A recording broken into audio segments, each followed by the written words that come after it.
মৌলবী আছে। যেমন আমি একটা জায়গাতে জুমা পড়াতে গিয়েছিলাম, জানেন, নাম করছে না, কারণ নাম করা ঠিক হবে না। আল্লাহ পাক যদি কারোর ইজ্জতকে থাকে তো আমি উদাহরণ করতে বলা না, তবে যেটা বাস্তব ঘটনা সেটাই বলছি। আমি এক জায়গায় জুমা পড়াতে গিয়েছিলাম, এর মধ্যে কুরবানির আগে আমি এক জুমা আসিনি, তো সেই জুমা আমি এক জায়গায় ফাইসালায় গিয়েছিলাম, সেখানে জুমা পড়াতে গিয়েছিলাম। সেই জায়গাতে মানুষ কেউ কাউকে মানে কমেন্ট করছে যে এখন আমাদের ভালো একটা ইমাম রাখতে হবে, কারণ গ্রাম গুমরাহিয়াতের দিকে বেশি চলে যাচ্ছে। গ্রামের মানুষ বিভিন্ন কুকর্মের পাপে জড়িত হয়ে যাচ্ছে। একটা ভালো যদি ইমাম রাখা হয়, কমসে কম জুমাতে মিলাদে মানুষকে হাদিস ও কোরআনের বাণী শোনাবে দিলে হয়, যাতে মানুষ খারাপ পথ থেকে আসবে। তো বলছে ভালো ইমাম রাখতে গেলে কমসে কম 150-200 টাকা প্রতি মাসে আমাদেরকে চাঁদা লাগবে। তো 150 টাকা থাকলে একটা মোটরসাইকেলের টিউবের দাম হবে, 200 টাকা থাকলে একটা সাইকেলের টায়ার কেনা হবে। যা ইমাম আছে তাই থাকে। ইমাম তো নাই, সে না মানে খতিব না মুফতি, একটা গ্রামের সাধারণ মানুষকে ইমাম রেখে দিয়েছে। তাহলে ভাবুন মানুষের চিন্তাধারা কত খারাপ। দেখুন, নিজের বেটা বেটিকে যদি একটা বলছে যে সরকারি স্কুলে পড়া হয় না, হেরিটেজে দিতে হবে, না না এখন ডিপিএস নাম করা ওখানে দিতে হবে, না সেন্ট পলসে দিতে হবে, না এই টিউশন মাস্টার, না একটা ছাড়া একটা আলাদা আলাদা করে দিতে হবে, যত টাকা লাগবে দিতে। কিন্তু আখিরাতের পুঁজি সঞ্চয় করতে যাচ্ছে ইমামের পিছনে, তো সেই ইমাম মুনাফিক, না ফাসিকে মুআল্লিম, না তার কিরাত শুদ্ধ নাই, না তার কিরাত হচ্ছে কি হয় না, না রিহানে জালিম পড়ছে, না রিয়ান না কি পড়ছে কোনো খবর নাই, বাস শুধু মাথা ঠুকলেই করে। মুসলমান মাথা ঠোকার নাম নামাজ না? নামাজের মধ্যে খুশু ও খুজুর দরকার আছে। নামাজে কিরাত ফরজ আছে, ওয়াজিব আছে, আর ফরজ আর ওয়াজিব যদি ছুটে যায় তাহলে পুরো বেকারই হবে। তো কে পড়ছে আলহামদুলিল্লাহি রাব্বিল আলামিন, মানে বিশাল বড় কাজ, শুনেই তো মানে মেজাজ খারাপ হয়ে যাচ্ছে। কোরআন, আরে কোরআন এমন তিলাওয়াত হবে, কোরআন এমন তিলাওয়াত হবে যে কোরআন যদি তোমার তিলাওয়াতের ক্ষমতা না হয়, কমসে কম শুদ্ধ উচ্চারণ করে পড়বে। কোরআন এমনই একটা মধুর বাণী যে কোরআন তিলাওয়াত করলে সমুদ্রের মাঝ পর্যন্ত কিনারাতে এসে শুনতে থাকতে বলবে সুবহানাল্লাহ। এই কোরআনে কারীমের এত মানে মাধুর্য, আর সেই কোরআনকে নিয়ে মজাক করা হচ্ছে, মজাক করা হচ্ছে। যেমন আমার এখানে তারাবি হয়, রমজান মাসের তারাবি হয়, আর আমাদের এখানে বিশাল বড় বড় মুসল্লি মুক্তাদি আছে, 10 দিনে তারাবি পড়ে নিয়ে বাস কিস্তি মাফ করে দিয়েছে, মানে 3 মেরে নিয়েছে, 10 দিন তারাবি পড়ে নিয়েছে, মানে আর মাফ হয়ে গেল 20 দিন। তো সে এখন কি করছে? আলহামদুলিল্লাহ রাব্বিল আলামিন মাঝে ফাঁকে বাতি ওয়ালা তালি, কোথাও আপনার ধরলো মানে ধরছে এক পারা, করছে 5 পারা জায়গায় 15 পারা জায়গায় 20 পারা, টপকাতে 30 পারা 10 দিনে খতম। বাচ্চা মানুষ হ্যাঁ আমরা তারাবি পড়ে দিলাম, কোরআন শুনে দিলাম। ये কোরআন পড়ার থেকে শোনার থেকে না শোনা অনেক বেহতর, কারণ এই কোরআনকে নিয়ে মজাক করা হচ্ছে। এই নামাজ পড়ার থেকে না পড়া অনেক বেহতর, কারণ নামাজকে মজাক করা হচ্ছে। তো যে কওম যে মানে সম্প্রদায় নামাজ আর কোরআনকে নিয়ে আল্লাহর সঙ্গে মজাক করে, এই কওম আর কখন কি কোন জায়গাতে সম্মানিত হবে, কোন জায়গাতে আল্লাহ এদের মদদ করবে, কোন জায়গায় এদের সাহায্য করবে। যারা তো সর্ব জায়গাতে মসজিদে এসে মজাক করে, নামাজের মধ্যে মজাক করে, তিলাওয়াতে কোরআনের মধ্যে মজাক করে, আর আল্লাহ এদেরকে গচ্ছিত রাখবে, আল্লাহ এদের প্রতি রহমত করম করবে। আরে এক নামাজি যদি রাস্তায় এক মুসলমান নামাজ পড়ে, তো কাফির তাকে দেখে রাস্তা ঘুরিয়ে নেয় যে এক মুসলমান নামাজ পড়ছে। যতই না নফরতের বাজার গরম থাক, কিন্তু এখনো পর্যন্ত দুনিয়াতে মানুষ আছে, এখনো নামাজ কোরআনকে সম্মান দেনেওয়ালা কাফির আছে। আমি নিজে দেখেছি সোশ্যাল মিডিয়াতে এক মুসলমান পানি পড়ছে, নামাজ পড়ছে, পানি পড়ছে, তো এক মানে এক খ্রিস্টান বা এক পাঞ্জাবি শিখ ও গাড়ি 4 চাকাতে যাচ্ছে, গাড়ি দাঁড় করিয়ে ছাতা নিয়ে এসে মুসলমানের মাথার উপরে ধরে দিচ্ছে। মুসলমান পড়তো তো নামাজটাকে ছেড়ে দিয়ে গিয়ে কোনো জায়গাতে নামাজ পড়তে, আপনি এমনি হলে চলেই যেতাম, পানি পড়তে লেগেছে নামাজ ছেড়ে দিয়ে চল। এর নাম নামাজই নয়। তাআবুদুল্লাহ কান্নাকা তারা ফাইল্লাম তাকুন ফাইল্লাম ইয়ারা। নামাজ যখন পড়বে তো জানবে যে নামাজের মধ্যে আমি আল্লাহকে দেখছি।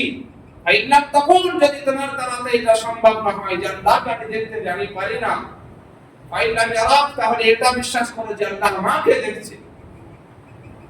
আমি পুল সিরাতের উপরে দাঁড়িয়ে আছি, একদিকে জাহান্নাম একদিকে জান্নাত আছে, সামনে মহান রব্বে কায়নাত মহান আল্লাহ আছেন, পিছনে মালিকুল মউত ইসরাইল দাঁড়িয়ে আছে।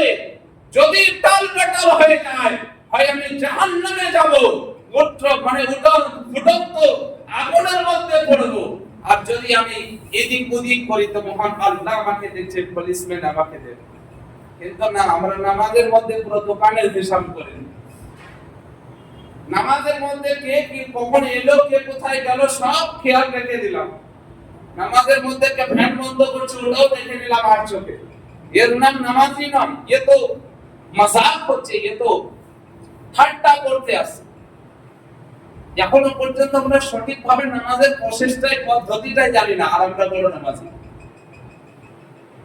আর তারাই এসে বড় আলিমদেরকে মানে পরামর্শ দেয়, তাদের মানে আলিমকে আবার সে আবার মানে হিদায়াত দেয় যে আপনার এটা হচ্ছে না, আপনার ওটা হচ্ছে না, আপনাকে এটা করতে হবে, আপনাকে ওটা করতে, ওই ডিরেকশন দিচ্ছে।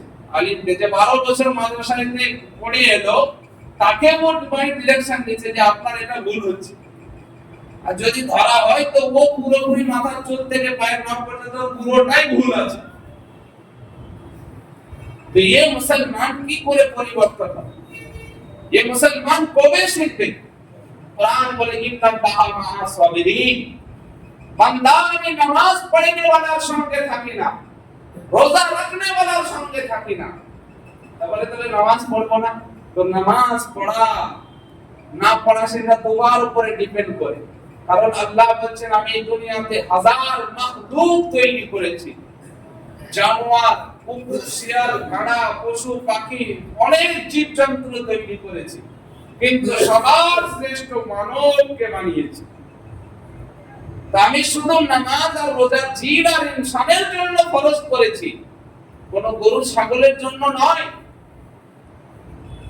तो ये तो नमाज रोजा हज व ज़कात ये प्रूफ है इंसानियत, যে আমি যে মানুষ, এটা প্রুফ দেওয়া হচ্ছে যে আল্লাহ আমাকে সৃষ্টি জগতে শ্রেষ্ঠ মাখলুক বানিয়েছে, আমাকে নামাজ পড়তে হবে। কারণ মানুষের প্রুফ দেওয়ার জন্য।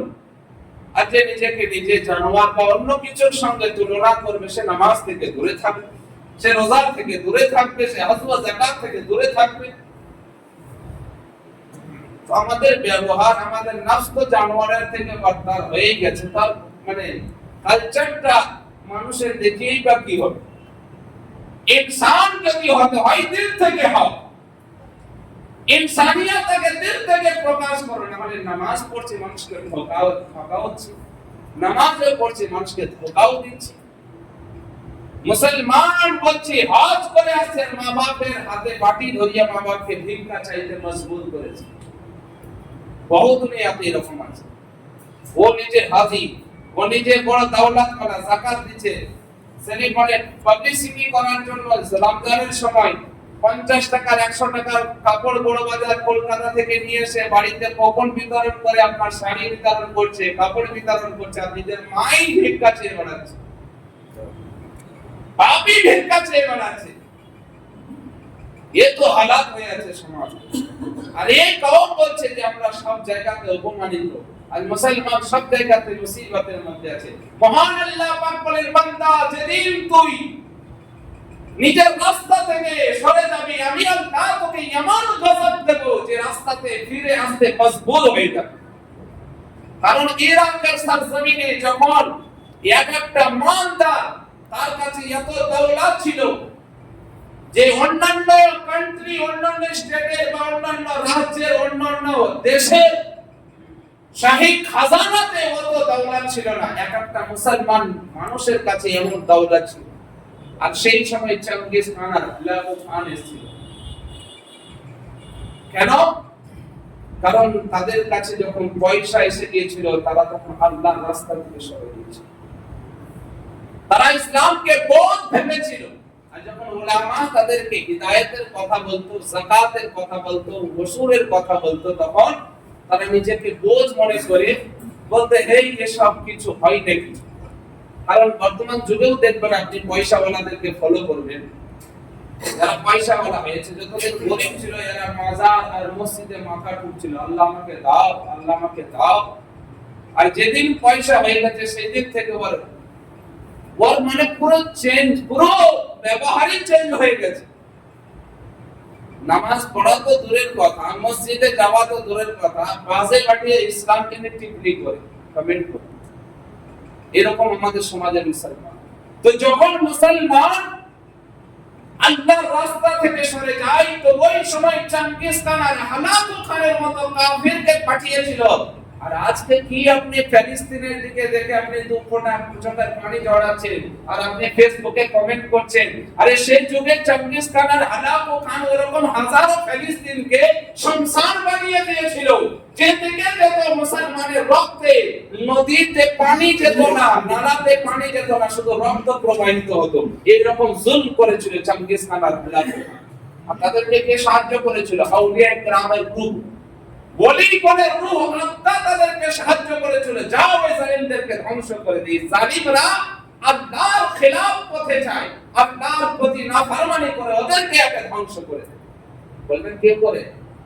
আমার এক বন্ধু কালকে আপনাকে একটা উপমা দিচ্ছিল যে আপনি দাঁড়িয়েছেন, বলছে যে গুনাহগারের সঙ্গে কি নেককারও মারা যায়? নেককার কি করে গজবের শিকার হতে পারে? নেককার কি করে বালার শিকার হতে পারে? তো উনি উপমা দিয়েছেন কি, যে তুমি রাস্তায় দাঁড়িয়ে আছো, একটা পিঁপড়ে তোমাকে এসে কেটে দিল। যখনই কেটে দিল তোমাকে জ্বালা করলো, তো তুমি পিঁপড়েটাকে মারলে, মারার পরে ওর বাসাটা খুঁজছো যে ওর বাসাটা কোথায় আছে। আর বাসাতে আপনি কেরোসিন তেল ঢেলে দিচ্ছেন, না হলে গামাক্সিন এনে ঢেলে দিয়ে পুরো বাসাটাকেই শেষ করে দিচ্ছেন। তো কেটেছিল একটা পিঁপড়ে, তো গোটা বাসার পিঁপড়ে তো আপনাকে কাটেনি, তাদের মধ্যে কেউ না কেউ তো ভালো আছে। তাহলে গোটা বাসাকে কেন আপনি ধ্বংস করলেন?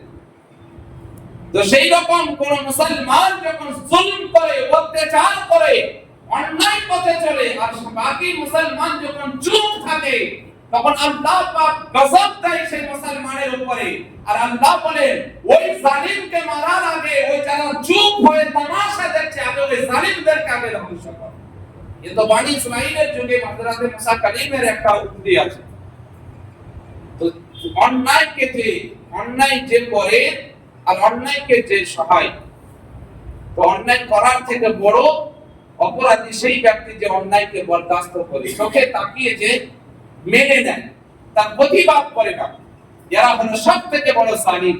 আর আজকের বর্তমান যুগে আমাদের তাই হচ্ছে, যার জোর তার রাজত্ব। যারে মুসলমান, আল্লাহ পাক আপনাকে আমাকে যেন আল্লাহর প্রতি পূর্ণ বিশ্বাস আর নিজের সমস্ত কালচার, আল্লাহ যেন আমাদেরকে সঠিকভাবে রাসূল পাক সাল্লাল্লাহু আলাইহি ওয়াসাল্লামের রাস্তাতে চলার, সিরাতে মুস্তাকিম পথে চলার জন্য তৌফিক দান করুন। সকলে বলে আমিন। ওয়া আখির জামানা আলহামদুলিল্লাহি রাব্বিল আলামিন।